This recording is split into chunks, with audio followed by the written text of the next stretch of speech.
महेंद्र जी। राधे। राधे राधे महाराज जी।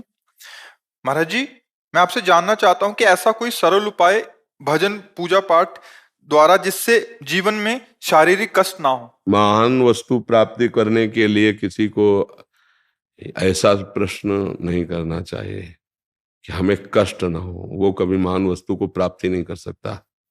जो कष्टों से डरता है ना, वो कुछ भी नहीं कर सकता। एक किसान जब खेती करता है ना, तो जिस सर्दी में तुम निकलना भी नहीं चाहते रजाई से, उस सर्दी में वो पानी लगाता है गेहूं में, पूरी रात रात भर ठंडी में पानी लगाता है। किसी भी मार्ग में राष्ट्र सैनिक है, जहां 5 मिनट नहीं खड़े हो सकते, वहां बर्फ में खड़े होकर के ड्यूटी दे रहे हैं। कष्ट ना मिले और मैं कोई महान बन जाऊं, ये तो मुझे मजाक वाली बात लगती है। और ऐसे कायर पुरुष कभी महान नहीं हुआ करते, पक्की बात समझ लो।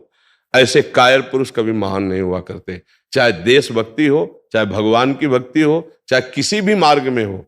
जो ये सोचते हैं कि मुझे कष्ट ना पड़े और मैं सुखपूर्वक परम पद में पहुंच जाऊं, तो मुझे लगता है ये कायरता उसको परम पद क्या, उसको खड़े होने की भी सामर्थ्य छीन लेगी।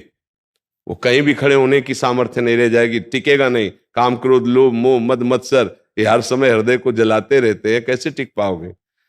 ये मार्ग में चलने के लिए ऐसे चला जाता है कि मैं आपको चाहूं और आपको पाहूं, इसके लिए मुझे चाहे जितना कष्ट मिले कदम पीछे नहीं हटाऊंगा और गर्दन कटवा लूंगा, लेकिन आपको नहीं छोड़ूंगा। आप नियम लेता हूं कि आपके गले पड़ के रहूंगा।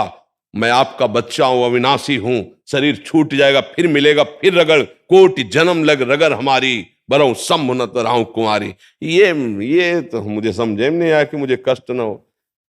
अरे किस डिपार्टमेंट में ऐसा है, किस डिपार्टमेंट में जहां कष्ट के शब्द का कि कष्ट नहीं, आप आ जाइए मौत से रहिए। किसी भी डिपार्टमेंट में कष्ट शब्द से घबराने वाला कायर पुरुष कैसे कुछ बन सकता है। हम उनके गीत गाते हैं देशभक्ति में जिन्होंने वंदे मातरम कहकर फांसी का फंदा गले में डाल लिया। धर्म का पालन करने वालों को कितना भीषण कष्ट सहना पड़ा। अधर्मियों ने कैसे कैसे और आह नहीं बोले, शरीर छोड़ दिया, आ नहीं बोले। आप भगवत परम पद की बात कहते हैं, तो आप समझ पा रहे हैं हमारी बात। शारीरिक परेशानी बीमारियों की कष्ट का मतलब ये था। भैया आप शरीर में तो, और तुम कौन सी परेशानी को जानते हो। कोई परेशानी का तुम्हारा परिचय नहीं, क्योंकि शरीर में ही हो। इस आए नहीं नहीं, आप क्या कह रहे हाँ नहीं, हम इसलिए कह रहे हैं कि देखो, अब तुमको हम बहुत प्यार से समझा रहे हैं। हमारा शरीर 2 कर्मों से बना हुआ है, पाप और पुण्य। उसका फल है सुख और दुख लौकिक। समय से जैसे हम दुख कभी नहीं चाहते पर आ जाता है ना, ऐसे हम सुख ना चाहे तो भी आ जाएगा। ये एक नॉर्मल सिस्टम हुआ। आप कह रहे हैं सुख पूर्वक भगवान की प्राप्ति करने, या कोई भी पद, तो कोई भी पद प्राप्ति के लिए संघर्ष किया जाता है, कष्ट सहा जाता है, उसके लिए प्राणों की बाजी लगा दी जाती, तब मिलता है। आप विचार करके देखो, वो एक आए थे आर्मी के, वो जिनकी गोलियां लगी थी, परमवीर चक्र योगेंद्र सिंह। हाँ, तो हमारा भारत उनको सम्मान देता है, काहे के लिए, प्राणों की बाजी लगा के दुश्मन की छाती चीरने की हिम्मत रखने वाले। मुझे थोड़ा कम जमा यार ये बात। हम भारतीय हैं, हम भगवत मार्ग में चलना चाहते, कष्टों का तो स्वागत करना सीखे यार, कष्टों के पीछे। महाराज जी, ये भगवत मार्ग के पथिक जो इस मार्ग में आगे बढ़ चुके हैं, जो संसार में ही रह रहे हैं, अपने परिवार जनिक सुख को उपभोग कर रहे हैं, उनके अंदर ये रहता है महाराज जी कि भक्ति करें, कोई ऐसी भक्ति पूजा हो जिससे मतलब मुझे शारीरिक कष्ट ना हो, मुझे सारी सुख सुविधाएं आए। ये सामान्य मानसिकता है। हम आपको बता दें, घर बैठे ऐसी कोई सुविधा, ऐसा कोई पर्सनल मार्ग नहीं है किसी भी डिपार्टमेंट का। इसलिए भक्ति ने किसी भी डिपार्टमेंट का, आप घर में भी बैठकर चैन से नहीं रह सकते, घर में भी बैठकर चैन से नहीं रह सकते। आप देख लो ना, सुख की लालसा वाला ही दुख को भोगता है। सुख की लालसा का त्याग कर दे तो दुख नाम की चीज उसके सामने टिकी नहीं सकती। ये पक्की बात समझो। जीना है तो तुमको एक बार निश्चय करना होगा, मृत्यु एक बार होनी, 100 बार नहीं। मेरे प्रारब्ध भोग में दुख आवे या सुख, कदम आगे बढ़ाऊंगा, पीछे नहीं हटाऊंगा। कायर पुरुष की कहीं भी स्थिति नहीं, कहीं भी स्थिति नहीं। कायर पुरुष गृहस्थी भी नहीं संभाल सकता है।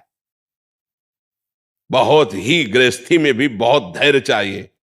पत्नी को प्यार, पुत्र को प्यार, उनकी बातें सब सुनना, उनकी हर कामना की पूर्ति के भरोसे दिलाना, सबको राजी रखना, और अब स्वयं कष्ट सहना। और जिसने ये नहीं किया तो उसके घर में आतंक मच जाता है, लड़ाई झगड़ा मच जाता है, न जाने क्या क्या होने लगता है। हमें तो लगता है कि ये दुख शब्द से घबराना क्यों दुख शब्द से? वो आ ही रहा है यार, अब उससे घबराएं क्यों? हम लड़े यार, लड़ना सीखे। और सबकी मांग होती है दुख ना मिले, और सब आचरण करते हैं जिनका परिणाम दुख ही भोगना पड़ेगा।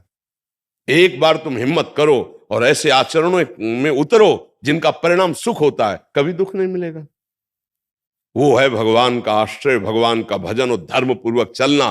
पर धर्म पूर्वक चलने में ये कष्ट तो सहना पड़ेगा। आप विचार करके देखो, साक्षात धर्म अवतार ले रहे हैं धर्मराज के रूप में, कितना कष्ट सहना पड़ा। साक्षात भगवान अवतार ले रहे, 14 वर्ष नंगे पैर बन बन भटकना पड़ा। साक्षात भगवान अवतार ले रहे, देवकी नंदन कंस के कारागार में। यार मतलब समझो, इन चरित्रों को पढ़कर, इन बातों को पढ़कर, बड़े बड़े महात्माओं के शरीर में भीषण भीषण पीड़ाएं हैं, कर्मों का परिणाम उनके शरीरों में, किसी कैंसर, किसी किडनी फेल, किसी ये डरना थोड़ी है आगे।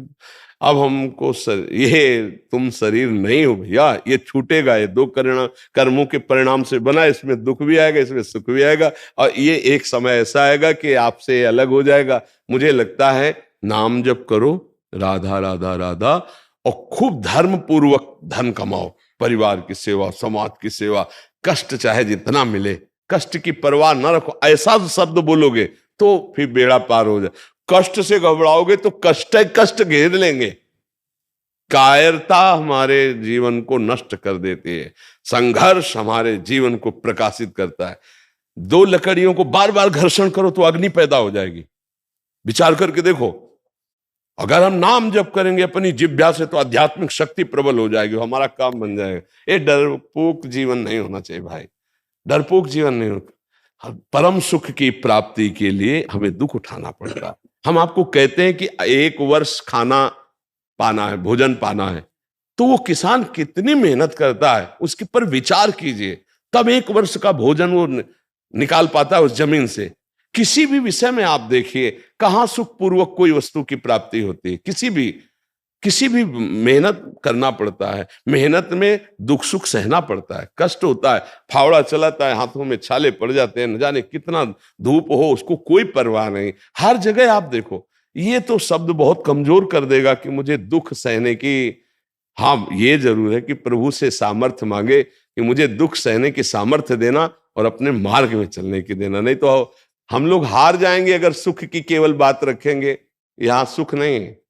इसका नाम जानते हो क्या? जैसे दुकान में ऊपर लगा मिष्ठान भंडार लिखा हो, आप मेडिकल स्टोर में जाओ तो औषधालय है, तो इसका नाम भगवान ने गीता जी में क्या क्या जानते हो? दुखालयम अशाश्वतम। ये दुखालय है, इसमें दुख मिलेगा भाई। इसमें सुख भी लेबल सुख की है, लेकिन अंदर दुख है। यहां हर चीज दुख है, बस कुछ में लेबल लगी है सुख की, पर अंदर माल पूरा दुख का भरा हुआ है। आप देख लीजिए, पूरा विवेक रूपी आंख से देख लीजिए, दुख ही दुख है। किसको सुख है? लगता था कि ब्याह हो जाएगा, नौकरी लग जाएगी, यार बढ़िया मौत से जीवन काटेंगे, वो सब हो गया, लेकिन दुख मिटा क्या? सुख की चाह मिटी क्या? तो मुझे लगता है कि वास्तविक सुख भगवान का आश्रय लेकर धर्म पूर्वक चलो और कष्ट को ललकार कर सहो, वीरता पूर्वक। आओ तुम, हम तुम्हारा स्वागत करते हैं, हम कभी गर्दन नहीं झुकाएंगे तुम्हारे सामने। अविनाशी के बच्चा हो यार, ऐसी कमजोरी ठीक नहीं है। शरीर तो छूटेगा ही आज की कल, लेकिन अगर हम डर के छोड़ा तो फिर जीवन का रहस्य क्या? निडर होके मरेंगे, धर्म पे मरेंगे, हर कष्ट सहेंगे, वो कष्ट रहित हो जाएगा। ध्यान रखना, वो कष्ट पर विजय प्राप्त कर लेगा। और जो डरा सो कष्ट उसे घेर लेंगे। डरपोक को नाना प्रकार के विकार, नाना प्रकार की परेशानियां, अंदर जितनी सुख की चाह करोगे उतना दुख घेर लेगा। ये आपका ही प्रश्न नहीं, ये सही कह रहे हैं, ये लाखों करोड़ों के सबके हृदय का प्रश्न है कि ऐसा कोई शार्ट मार्ग हो जिसमें खूब हम सुखी हो जाए, दुख ना मिले। सुख कहाँ है? सुख धर्म में है, और धर्म करने वाला दुख की परवाह नहीं करता, तभी धर्म का पालन होता है। अगर धर्म करने वाला दुख की परवाह करने लगे तो धर्म में चल ही नहीं सकता है। तो मुझे लगता है नाम जप करो, बिना पैसे का ये मार्ग है। नाम जप करो, भगवद आश्रित रहो और भगवान से प्रार्थना करते रहो कि जो दुख आवे उनको मुझे सहने की सामर्थ्य दीजिए। वो सामर्थ्य देते हैं। 4 दिन का जीवन है, नाम धन कमा लो भगवान का और भगवान के समीप चला जाए। यही परम सुख का मार्ग है। नहीं तो बार बार जन्म, बार बार मरण, यही चलता रहेगा। कोई नशा न करो, कोई मांस आदि मत खाओ, गंदे आहार हैं ये, और पराई माता बहनों की तरफ गंदी दृष्टि न हो, और नाम जपो तो बढ़िया सुखमय जीवन आ जाएगा, दुख सहने की सामर्थ्य आ जाएगी।